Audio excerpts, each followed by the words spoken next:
मैं मोहित यादव टीएनसी के प्लेटफॉर्म पे आपका हार्दिक स्वागत करता हूं, अभिनंदन करता हूं दोस्तों। जैसा कि हम लोग कंटिन्यूसली क्लासेज ले रहे हैं मैथमेटिक्स और रीजनिंग की। दोस्तों, आप सभी को पता है कि आने वाले भविष्य में जितने भी नर्सिंग कॉम्पिटिटिव के एग्ज़ाम होंगे, उन सभी एग्ज़ाम के अंदर आपका मैथमेटिक्स और रीजनिंग जो सब्जेक्ट है वो इंक्लूड कर दिया गया है। उनके 20 क्वेश्चंस आपके एग्ज़ाम में आने होते हैं दोस्तों, और मैं चाहता हूं कि आपके 20 में से 20 सही हों दोस्तों। आपको मैथमेटिक्स और रीजनिंग से डरना है ही नहीं, डर को दूर भगाओ दोस्तों। तो आज की शुरुआत करते हैं हम। पहला क्वेश्चन आपके सामने लेके आता हूं डियर। फर्स्ट क्वेश्चन है आपका, अच्छे से देखना और आंसर देने की कोशिश करना डियर। क्वेश्चन लिखा हुआ है 4 वर्ड आर गिवन, 4 वर्ड दिए गए हैं, 4 वर्ड आर गिवन। क्वेश्चंस को अच्छे से देखना कि 4 word are given, out of which 3 are same in a certain way while the rest 1 is different. दोस्तों, क्वेश्चंस लिखा हुआ है कि आपके जो 4 वर्ड दिए गए हैं, 4 वर्ड दिए गए हैं, उनमें से 3 वर्ड क्या हैं, सिमिलर हैं, और 1 वर्ड क्या है, डिफरेंट है दोस्तों। 3 आर सेम, 3 वर्ड जो हैं वो सेम, और 1 वर्ड जो है वो डिफरेंट है दोस्तों। जो डिफरेंट है उसको आपको फाइंड आउट करना है, find out the different one. जो इन 4 में से जो अलग है उसको आपको ज्ञात करना है दोस्तों। उसके बारे में बताना है कि कौन सा इनमें अलग है। पहला दिया हुआ है दोस्तों टीचर, दूसरा दिया हुआ है प्रिंसिपल, तीसरा दिया हुआ है स्टूडेंट, और चौथा दिया है लेक्चरर। दोस्तों, 4 वर्ड आपके सामने हैं, टीचर, टीचर के बाद में principal, student and lecturer. 4 word में से आपको जो अलग है, जो डिफरेंट है, उसके बारे में ज्ञात करना है। वही आपका क्या होगा, आंसर होगा दोस्तों। देखना कि टीचर जो होता है, टीचर कौन होता है? टीचर मतलब होता है अध्यापक, जो बच्चों को अध्ययन करवाता है, मतलब बच्चों को टीचिंग करवाता है, उसे बोलते हैं टीचर। टीचर के बाद में प्रिंसिपल, प्रिंसिपल भी क्या होता है कि एक संस्थान का पार्ट होता है जो क्या करता है, बच्चों को टीचिंग भी करवाता है और संस्था को मैनेज करने का काम करता है। स्टूडेंट क्या होता है दोस्तों? स्टूडेंट वो होते हैं जो उस संस्था में पर्टिकुलर पढ़ाई करने के लिए जाते हैं दोस्तों। उनका काम पढ़ाने का नहीं होता है दोस्तों। स्टूडेंट क्या करते हैं, पढ़ाई करने के लिए जाते हैं, वहाँ पे स्टडी करने के लिए जाते हैं। लेक्चरर, लेक्चरर का काम भी होता है बच्चों को टीचिंग करवाने का। जो भी एक कॉलेज होती है, स्कूल होती है, जितने भी लेक्चरर होते हैं, उनका काम क्या होता है दोस्तों, बच्चों को टीचिंग करवाने का होता है। तो टीचर, प्रिंसिपल और लेक्चरर, ये 3 वर्ड जो हैं ये आपके सिमिलर हैं, समान हैं, सेम है। इनका जो काम होता है वो मिला जुला काम होता है, एज ए सेम काम होता है। ये एक संस्था के द्वारा रिक्रूट किए जाते हैं, उस संस्था में ये पर्टिकुलर संस्था के पार्ट होते हैं। रही बात स्टूडेंट की, स्टूडेंट क्या होते हैं कि संस्था के अंदर स्टडी करने के लिए जाते हैं, खुद अध्ययन करने के लिए जाते हैं, इनको वहाँ पे पढ़ाया जाता है। तो आपका डिफरेंट क्या हुआ, इन चारों में से अगर आप देखोगे दोस्तों, तो आपका जो डिफरेंट वर्ड होगा वो क्या होगा, स्टूडेंट होगा। तो इस क्वेश्चन का आंसर क्या जाएगा दोस्तों? वेरी गुड, स्टूडेंट ही जाएगा। करेक्ट आंसर क्या होगा दोस्तों? स्टूडेंट होगा। इसका आंसर दे सकते हैं, बिल्कुल दे सकते हैं दोस्तों। स्टूडेंट इज करेक्ट आंसर दोस्तों। नेक्स्ट क्वेश्चन आपके सामने मैं लेके आता हूं। नेक्स्ट क्वेश्चन है कि what will come at the place of question mark. Question mark की जगह है क्या आएगा दोस्तों? क्वेश्चन अच्छे से देख लेना। इसमें दिया हुआ है कि जो ये क्वेश्चन मार्क दिया हुआ है इसकी जगह क्या आएगा। आपके सामने संख्याएं दी हुई हैं 1, 9, 25, 49, क्वेश्चन मार्क, देन 121। दोस्तों, आपको क्वेश्चन मार्क की जगह ज्ञात करना है कि क्या आएगा दोस्तों। संख्याएं देखना, 1 के बाद में दिया हुआ है 9 के बाद में दिया हुआ है 25 के बाद में 49 के बाद में दिया हुआ है क्वेश्चन मार्क, देन दिया हुआ है 121। दोस्तों, यही संख्याएं दी हुई हैं। अब आप लोगों के माइंड में आना चाहिए कि कौन सी संख्या कहाँ से पैदा हुई है, कौन सी संख्या किस तरीके से आई है। रीजनिंग का मतलब ही दोस्तों यही होता है कि आपकी माइंड की एबिलिटी चेक करता है कि आपका माइंड कितना शार्प है, आपका माइंड कितना चल रहा है। तो दोस्तों, माइंड एक्टिव कीजिए और सोचिए कि 1 आपका कहाँ से आया, फिर 9 कहाँ से आया, 25 कहाँ से आया, आगे आपका 49 कहाँ से आया, 121 कहाँ से आया। देन आपको क्वेश्चन मार्क की जगह ज्ञात करनी है कि वहाँ पे कौन सा वर्ड आएगा, कौन सा अक्षर आएगा। दोस्तों, 1 आया, इसमें 1 का अगर स्क्वायर करोगे तो दोस्तों क्या होता है, 1 ही होता है। आगे बात करते हैं, 3 का स्क्वायर करोगे दोस्तों तो क्या होता है, 9 होता है। समझ में आ रहा है? मैंने किया 1 का स्क्वायर, देन किया 3 का स्क्वायर, आगे 25 दे रखा है, 25 दे रखा है, तो 5 का स्क्वायर जब आप लोग करोगे तो कितना होगा? 25 होगा दोस्तों। आगे 49 जो है वो है 7 का स्क्वायर, 7 का स्क्वायर करोगे तो हो जाएगा 49। आगे दे रखा है दोस्तों क्वेश्चन मार्क, उसको छोड़ दो। उसके बाद में देखो 121 जो दे रखा है, 121 होता है 11 का स्क्वायर दोस्तों, 11 का स्क्वायर होता है 121। अब दोस्तों एक चीज तो आपके समझ में आई होगी, पहले दे रखा है 1 का स्क्वायर, फिर दे रखा है 3 का स्क्वायर, फिर दे रखा है 5 का स्क्वायर, फिर दे रखा है 7 का स्क्वायर, मतलब एक एक अक्षर बीच में छोड़ रहा है। 1 के बाद में आया 3, 3 के बाद में आया 5, 5 के बाद में आया 7, 7 के बाद में आ जाएगा दोस्तों 9, और 9 के बाद में दे रखा है 11। सीक्वेंस आपकी बन गई है। अब दोस्तों आपके सामने आंसर आ गया है कि 9 का स्क्वायर जो होगा वो आपका क्या होगा? करेक्ट आंसर होगा। तो दोस्तों 9 का स्क्वायर कितना होता है? 9 इंटू 9 बराबर होता है 81। 81 आपको अगर ऑप्शन में कहीं भी दिख रहा है तो आपका करेक्ट आंसर है दोस्तों। 100, 91, 64, 81। 81 कहां दे रखा है? डी में दे रखा है। डी इज करेक्ट आंसर दोस्तों। इसका आंसर क्या जाएगा? 81 जाएगा दोस्तों। 81 इज करेक्ट आंसर दोस्तों। नेक्स्ट क्वेश्चन आपके सामने दिया हुआ है कि what will come at the palace of question mark. आगे उसी तरीके का एक क्वेश्चन आया है जिसमें आपका अलग मेथड यूज होगा। इसमें दिया हुआ है कि क्वेश्चन मार्क की जगह क्या आएगा दोस्तों। क्वेश्चंस अच्छे से देखना। दिया हुआ है 10, 10 के बाद में दिया हुआ है 100, 100 के बाद में दिया हुआ है 200, और 200 के बाद में दिया हुआ है 310। आगे दिया हुआ है क्वेश्चन मार्क दोस्तों। आपको क्वेश्चन मार्क की जगह ज्ञात करना है कि क्या आएगा दोस्तों। अब आपको वही लॉजिक लगाना है कि 10 कहां से आया, 10 के बाद में 100 कहां से आया, 100 के बाद में 200 कहां से आया, 200 के बाद में 310 कहां से आया। उसके बाद में आगे की संख्या ज्ञात करनी है दोस्तों। ये 10 है, 10 से 100 कैसे बनेगा दोस्तों? प्लस कितना हुआ? 90 हुआ, तो आपका 100 बन जाएगा। 100 से 200 बनाने के लिए प्लस आपने 100 किया, 200 से 310 बनाने के लिए प्लस आपने 110 किया। आगे की संख्या आपको ज्ञात करनी है दोस्तों। अब इसमें एक सीक्वेंस चल रही है दोस्तों। पहले आपने 90 ऐड किया, फिर 100 किया, फिर 110 किया। आगे क्या ऐड हो जाएगा? बिल्कुल सही, 120 ऐड हो जाएगा दोस्तों। यहाँ क्या ऐड हो जाएगा? 120 ऐड हो जाएगा दोस्तों। 120 ऐड कर दो किसमें? 310 में। 310 में 120 जब आपने ऐड किया तो आपका आ जाएगा 430।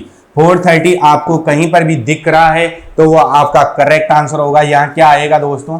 430। 430 आपको ऑप्शंस में कहीं दिख रहा है? बिल्कुल ए पे ही दिख रहा है। 430 इज करेक्ट आंसर है दोस्तों। आई होप आपके समझ में आ रहा होगा। नेक्स्ट क्वेश्चन आपके सामने। नेक्स्ट क्वेश्चन दिया हुआ है कि arrange the words given below in A meaningful sequence. बहुत ही अच्छा और इंपॉर्टेंट क्वेश्चन है दोस्तों। आपके आने वाले भविष्य में जितनी भी एग्जाम हैं उनमें नर्सिंग कंपटीशन की जितनी भी एग्जाम होंगे उन सब में इसी तरीके के क्वेश्चंस आते हैं दोस्तों। क्वेश्चंस अच्छे से देखना कि आपका मीनिंगफुल सीक्वेंस के अनुसार क्या करना है, इन वर्ड को अरेंज करना है। जो आपके सामने 5 वर्ड दिए गए हैं, इन 5 वर्ड्स को आपको क्या करना है? मीनिंगफुल पर्पज के अनुसार आपको अरेंज करना है। आप वर्ड देखना। फैमिली, फैमिली क्या होता है? एक परिवार होता है। कम्युनिटी, कम्युनिटी क्या होता है? एक समुदाय होता है या समाज होता है। मेंबर, मेंबर का मतलब होता है दोस्तों सदस्य। आगे दिया हुआ है लोकेलिटी, लोकेलिटी का मतलब होता है पर्टिकुलर एरिया। उसके बाद में दिया हुआ है कंट्री, कंट्री का मतलब होता है दोस्तों देश। इसको आपको सीक्वेंस वाइज बनाना है कि कौन सा सीक्वेंस के अनुसार, मीनिंगफुल सीक्वेंस के अनुसार कौन सा अक्षर आपका कहां पे आएगा। दोस्तों क्या आप मुझे बताना इनमें सबसे छोटी इकाई कौन सी होगी और सबसे बड़ी इकाई कौन सी होगी। अगर मैं सबसे छोटे की बात करूंगा तो आपका जो मेंबर वर्ड जो है वो सबसे छोटा होता है। मेंबर मतलब होता है सदस्य। सदस्य आपका एक होता है, तो मेंबर आपका सबसे छोटा है। अगर सबसे बड़े की बात करूंगा तो आपका सबसे बड़ा इनमें क्या है? कंट्री है। कंट्री का मतलब देश है। कंप्लीट देश दिया हुआ है एक तरफ और एक तरफ दिया हुआ है आपको मेंबर। तो मेंबर जो होता है वो सबसे छोटा होता है और कंट्री जो होता है वो सबसे बड़ा होता है। अब दोस्तों इसका आंसर आपके सामने आ जाएगा। पहला चीज आपके माइंड में आया कि सबसे छोटा होता है मेंबर, तो मेंबर आप सबसे पहले ले लो, मतलब 3 नंबर आपका सबसे पहले पे आएगा। 3 नंबर पे दिया हुआ है मेंबर, तो मेंबर आपका सबसे पहले आ जाएगा। सबसे लास्ट का अक्षर आपने ज्ञात किया, 5 नंबर आएगा दोस्तों। क्या आएगा? 5 नंबर आएगा, 5 नंबर पे दिया हुआ है कंट्री। आपके पास पहला अक्षर और लास्ट का अक्षर मिल गया है, तो इनमें देखो कि पहला और लास्ट का अक्षर कहां कहां मिल रहा है। 3 और 5 यहां मिल रहा है, 3 और 5 यहां मिल रहा है, मतलब 2 ऑप्शन तो आपके ये दोनों तो गलत हो गए, बी और डी तो गलत हो गए। आंसर जो आएगा वो कन्फर्म है ए और सी में से आएगा दोस्तों। अब इसको कैसे सोल्व करना है दोस्तों, मेंबर होता है, अगर आपके एक मेंबर है तो सबसे पहले लिया, मेंबर मिलके क्या बनाता है, मेंबर मिलके आपकी क्या निर्माण करता है दोस्तों, फैमिली का निर्माण करता है। अगर 3-4 मेंबर मिल गए तो क्या हो जाएगा, एक फैमिली बन जाएगी। तो आपका दूसरे नंबर पे क्या आ जाएगा, एक नंबर वाली जो दिया हुआ है फैमिली दिया हुआ है, मेंबर मिलके किसका निर्माण करते हैं, फैमिली का करते हैं। Very good. फैमिली मिलके क्या करती है, आपका एक कम्युनिटी का निर्माण करती है, एक समाज का निर्माण करती है, कम्युनिटी आ जाएगा। फिर 2 नंबर आ गया, 2 नंबर के बाद में आपका दिया हुआ है दोस्तों, आपका मेंबर हो गया, फैमिली हो गया, कम्युनिटी हो गया। कम्युनिटी मिलके आपके 4-5 समाज मिलके एक लोकल एरिया बनाते हैं, लोकेलिटी का निर्माण करते हैं, मतलब 4 नंबर आ जाएगा। आगे आपका जब एक एरिया जो होते हैं ऐसे पर्टिकुलर बहुत सारे एरिया मिलके किसका, एक देश का निर्माण करते हैं, मतलब कंट्री का निर्माण करते हैं। सीक्वेंस आपके पास आ रही है 3 1 2 4 5, ये आपको कहीं भी मिला हुआ है 3 1 2 4 5 ए इज करेक्ट आंसर दोस्तों। आपका क्या आंसर जाएगा इसमें, ए आंसर जाएगा दोस्तों। समझ में आ रहा होगा आपको, एक बार दोबारा देख लेना। सबसे छोटा इकाई जो है इसमें है वो है मेंबर। मेंबर मिलके आपकी फैमिली का निर्माण करते हैं, फैमिली मिलके कम्युनिटी का निर्माण करती है, कम्युनिटी मिलकर के आपका लोकेलिटी का निर्माण करती है, और बहुत सारे लोकेलिटी एरिया जो होते हैं वो मिलके आपका कंट्री का निर्माण करते हैं। समझ में आया दोस्तों, आपका आंसर चला जाएगा 1 नंबर वाला। अगला क्वेश्चन आपके सामने है दोस्तों कि a cyclist goes 30 kilometre to north and then turning to east he goes 40 kilometer, again he turn to his right and goes 20 kilometer, after this he turn to his right and goes 40 kilometer, how far is from the starting point। दोस्तों उसकी दूरी पूछ रहा है कि एक cyclist है वो चल रहा है। अभी आप सोच लो कि एक साइकिलिस्ट हो आप और आप कहीं पे भी चल रहे हो, तो जैसे जैसे क्वेश्चंस दिया हुआ है वैसे वैसे आपको हल करना है। आपका ये डायरेक्शन से उठ के आया है। डायरेक्शन मैंने पहले भी बताया है आपको कि टोटल डायरेक्शन आपके 10 होते हैं, उनमें से आप 8 को विजुलाइज कर सकते हो। उन 8 के बारे में मैं लिख रहा हूं। ऊपर होता है नॉर्थ, नॉर्थ के नीचे होता है साउथ दोस्तों। हमेशा आपके राइट हैंड पे क्या होता है, ईस्ट होता है, और आपके लेफ्ट हैंड पे जो होता है वो होता है वेस्ट। आपके सामने 4 डायरेक्शन ये हो गए। 4 डायरेक्शन जो होते हैं वो होता है नॉर्थ ईस्ट, एक होता है ईस्ट साउथ, साउथ वेस्ट और वेस्ट नॉर्थ। आपके टोटल डायरेक्शन 8 होते हैं दोस्तों। 8 के बाद में जो 2 डायरेक्शन, एक ऊपर का एक नीचे का, उनको हम ड्रॉ नहीं कर पाते हैं दोस्तों। क्वेश्चंस को देखना और अच्छे से सोल्व करने की कोशिश करना। A cyclist goes 30 kilometre to north. दोस्तों एक साइकिलिस्ट है, ये यहाँ से स्टार्ट हो रहा है, याद रखना कहाँ से स्टार्ट हो रहा है, यहाँ से स्टार्ट हो रहा है, और ये 30 किलोमीटर जाता है, 30 किलोमीटर जाता है दोस्तों। ये चला गया 30 किलोमीटर। किधर गया है, नॉर्थ में गया है, तो नॉर्थ की तरफ उसको 30 किलोमीटर हमने मूव करवा दिया।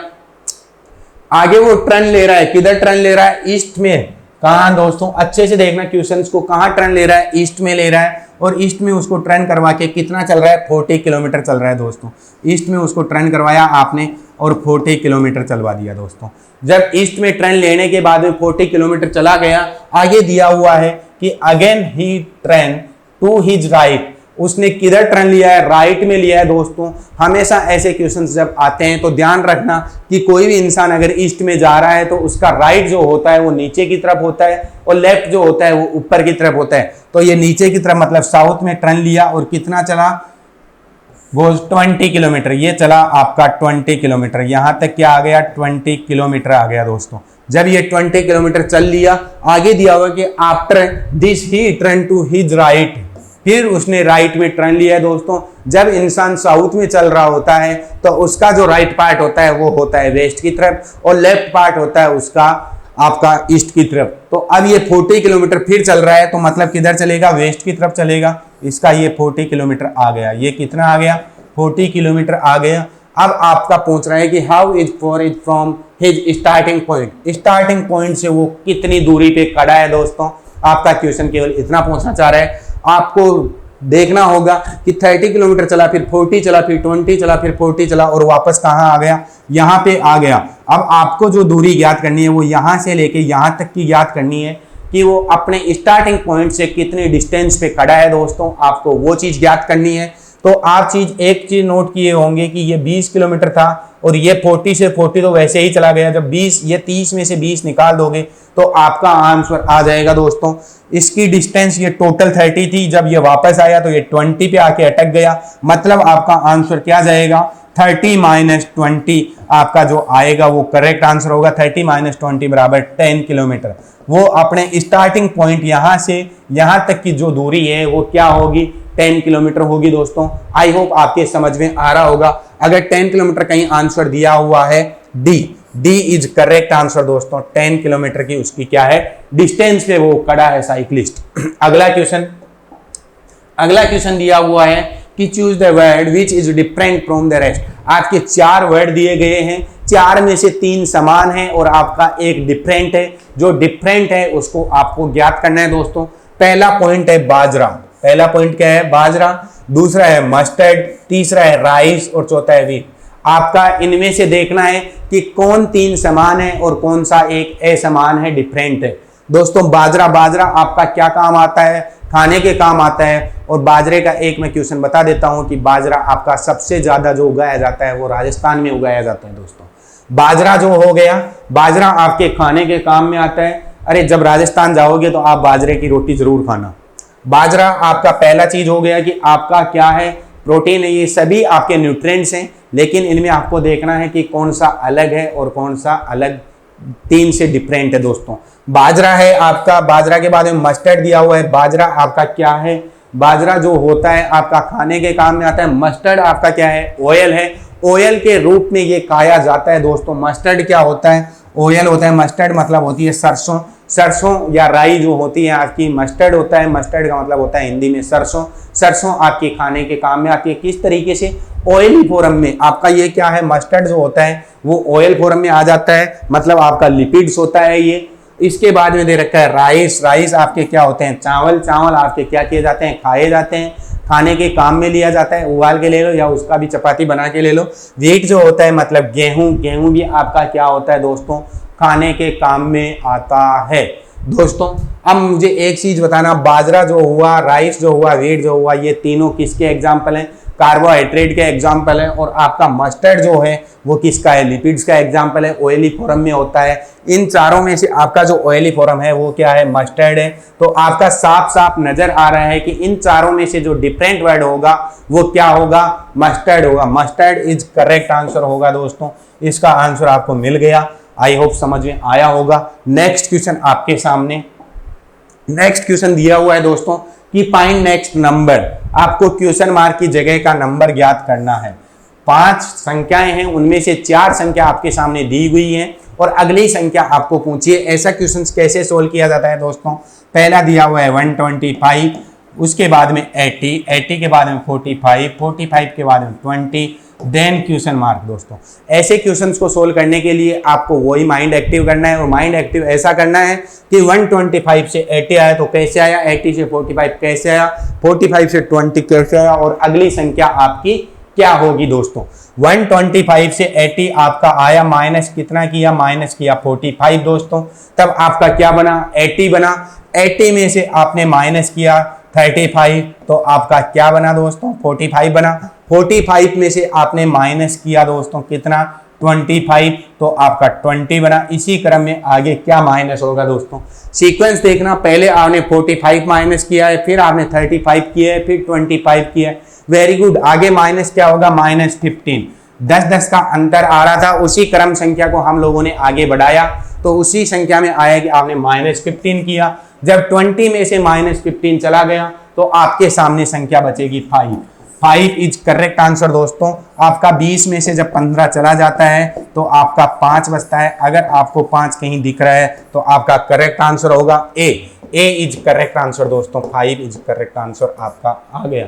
नेक्स्ट क्वेश्चन दिया हुआ है दोस्तों कि इफ माइंड, आपका जो माइंड वर्ड होता है, यदि माइंड को क्या बोल रहे हैं KGLB बोल रहे हैं एंड ARGU को क्या बोल रहे हैं YPESC बोल रहे हैं, तो आपको पूछा है कि डायग्राम को किस कोड से इंडिकेट करेंगे दोस्तों।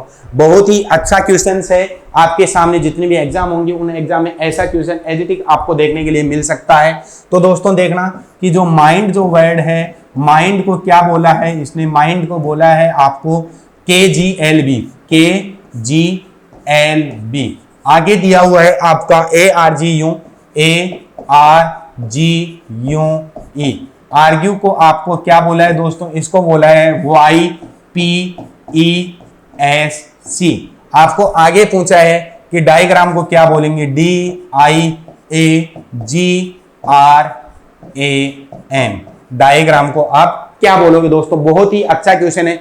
आपको देखना है कि माइंड को KGLB किस तरीके से इंडिकेट किया है। मैंने पहले बताया है कि ऐसे क्वेश्चन जितने भी आते हैं तो आप लोगों को पता होना चाहिए कि कौन सा अक्षर कौन से क्रम संख्या पे आता है। अल्फाबेट के जितने भी 26 अक्षर होते हैं उन सब का आपके माइंड में याद रहना चाहिए कि कौन सा अक्षर कौन सी क्रम संख्या पे आता है। M जो होता है वो नंबर 13 पे आता है, I जो होता है नंबर 9 पे आता है, N जो होता है नंबर 14 पे आता है, D जो होता है नंबर 4 पे आता है दोस्तों।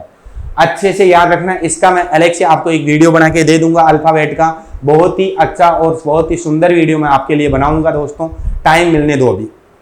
आगे आपका दिया हुआ है, इसको लिख रहे हैं KGLB। K जो होता है वो आपका 11 पे आता है, G जो होता है वो 7 पे आता है, L जो होता है नंबर 12 पे आता है, B नंबर 2 पे आता है दोस्तों। अब आपको एक चीज इसमें दिखी होगी कि 13 को क्या बना दिया, 11 बना दिया, 9 को 7 बना दिया, 14 को 12 बना दिया और 4 को 2 बना दिया। मतलब प्रत्येक में से 2 अक्षर माइनस किए हैं दोस्तों। आगे A आता है नंबर 1 पे, R आता है नंबर 18 पे, G आता है 7 पे, U आता है आपका 21 पे और E आता है 5 पे दोस्तों। इसका आगे लिखा हुआ है Y जो होता है, Y आपका 25 पे और P जो होता है नंबर 16 पे, E 5 पे, S आपका होता है वो आता है 19 पे और C आता है नंबर 3 पे दोस्तों। आगे आपको डायग्राम के बारे में पूछा। अब इन चीज में भी आपने एक चीज सिमिलर देखी होगी कि आपका 1 मतलब A जो दिया हुआ है, टोटल अल्फाबेट में 26 अक्षर होते हैं और अल्फाबेट के जितने भी अक्षर होते हैं वो 1 से लेकर 26 तक के जितने भी अक्षर होते हैं उनके जब आप 2 क्रमागत विपरीत संख्याओं का योगफल करते हो तो आपका कितना होता है, 27 होता है दोस्तों। इसीलिए आपका टोटल आपका 27 माइनस जब 2 करोगे तो आपका क्या आ जाएगा, 25 आ जाएगा। मतलब 1 को आपने बना दिया 25, 18 को आपने बना दिया 16, 7 को बना दिया 5, 21 को 19 और 5 को 3। सेम ऊपर वाले की तरह ही नीचे वाले को लिखा गया है। तो आगे आपके सामने जो दिया हुआ है वर्ड उसमें से भी आप क्या करोगे, 2 माइनस कर दोगे। जैसे D जो होता है नंबर 4 पे होता है, I नंबर 9 पे होता है, A आपका 1 पे होता है, G 7 पे होता है, R 18 पे होता है, A 1 पे होता है, M 13 पे होता है दोस्तों। 4 नंबर की जगह आपका जो अक्षर आने वाला है वो 2 नंबर पे आएगा। 2 नंबर पे क्या होता है, B होता है दोस्तों। स्टार्टिंग B से कहां से हो रही है, 2 आपको A और B जो ऑप्शन है वो B से स्टार्ट है। अगला I 9 पे था तो 9 की जगह आपका 7 नंबर का आ जाएगा। 7 नंबर पे क्या होता है दोस्तों, G होता है दोस्तों। BG दोनों में दे रखा है। आगे आपका 1 नंबर पे A होता है तो 25 पे क्या होता है दोस्तों, Y होता है। Y आपका आ जाएगा। 7 पे दिया हुआ है G तो G की जगह 5 नंबर का आएगा। 5 नंबर पे होता है E दोस्तों। जब 5 नंबर पे E होता है, आगे दिया हुआ है 18 पे R दिया हुआ है तो 18 की जगह 16 का आ जाएगा। 16 पे होता है P दोस्तों। 1 दिया हुआ है तो 1 की जगह 25 आ जाएगा। 25 पे होता है दोस्तों Y। आगे 13 पे M दिया हुआ है तो 13 की जगह 11 आ जाएगा और 11 पे आपका होता है दोस्तों K। देख लेना BGYEPYK, BGYEPYK A आपका मिल रहा है दोस्तों। अगर आपका मिल गया तो आप तुरंत उसको कर दो दोस्तों। आपका करेक्ट आंसर क्या जाएगा, BGYEPYK इज करेक्ट आंसर दोस्तों। 1 नंबर का जो दिया हुआ है वो आपका करेक्ट आंसर होगा दोस्तों।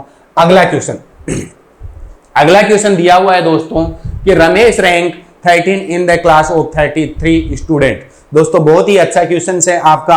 आप तुरंत इसको ऐसे ड्रॉ करना कि एक ये क्लास है और इस क्लास में टोटल जो स्टूडेंट हैं वो ये 1 नंबर पे है तो ये 33 पे है दोस्तों। कितने स्टूडेंट हैं, टोटल 33 स्टूडेंट हैं। उनमें से रमेश की जो रैंक है वो आगे से 1 नंबर से कितने पे दी हुई है, 13 नंबर पे दी हुई है, 13 नंबर पे दी हुई है। मतलब कि उससे आगे टोटल जो स्टूडेंट्स हैं वो कितने हैं, 12 हैं। 12 के बाद में 13वें नंबर पे किसका नाम है, रमेश का। आगे देखना there are 5 student below Suresh rank wise, दिया हुआ है कि 5 स्टूडेंट केवल सुरेश से कम रैंक के हैं, बाकी सुरेश की रैंक है। तो इधर से 5 कर लेना, पहला हो गया, दूसरा, तीसरा, चौथा, पांचवा, और छठवें नंबर पे कौन आ गया, यहाँ पे सुरेश आ गया दोस्तों। कौन आ गया, सुरेश आ गया। तो सुरेश की जो रैंक होगी वो कौन सी होगी, छठवीं रैंक होगी पीछे से। दोस्तों अलग अलग नाम दिए गए हैं, यहां दिया गया है रमेश और यहां दिया गया है सुरेश। रमेश की जो रैंक है वो है आगे से 13 और सुरेश की जो रैंक है वो है पीछे से 6 नंबर पे। How many student are there between Ramesh and Suresh, पूछा है क्वेश्चन कि रमेश और सुरेश के बीच में टोटल स्टूडेंट्स कितने हैं दोस्तों। ऐसा क्वेश्चन सोल्व करने के लिए आपको एक चीज देखना होगा कि टोटल 33 हैं दोस्तों, टोटल स्टूडेंट 33 हैं। 33 में से सुरेश की पीछे से रैंक कितनी है, 6वें नंबर की रैंक है, और इधर से जो रमेश की रैंक है आगे से वो 13 नंबर की रैंक है दोस्तों। और उनके बीच के स्टूडेंट की संख्या पूछी है दोस्तों। क्वेश्चंस को अच्छे से सुनना, उनके बीच के स्टूडेंट की संख्या पूछी है, तो रमेश और सुरेश को भी हटा दो। रमेश और सुरेश के बाद में जो उनके बीच में जो स्टूडेंट्स हैं उनको हम लोगों को ज्ञात करना है कि टोटल स्टूडेंट कितने हैं। तो दोस्तों 33 टोटल थे। सुरेश की पीछे से रैंक थी 6 नंबर की और रमेश की आगे से रैंक थी 13 नंबर की दोस्तों। जब 13 और 6 जोड़ोगे तो टोटल हो जाएगा 19। आपके सामने विथ रमेश और विथ सुरेश के साथ में टोटल स्टूडेंट कितने हुए, 19 हुए। अब बीच के जो स्टूडेंट बचे वो क्या होंगे, उन दोनों के बीच के स्टूडेंट होंगे और उन्हीं को अपन लोगों को याद करना है। तो हो जाएगा 33 माइनस 19। जब 33 में से माइनस 19 गए तो बचे आपके पास 14। 14 आपको कहीं दिख रहा है, बिल्कुल दिख रहा है, बी इज करेक्ट आंसर दोस्तों। 14 स्टूडेंट रमेश और सुरेश के मध्य होंगे।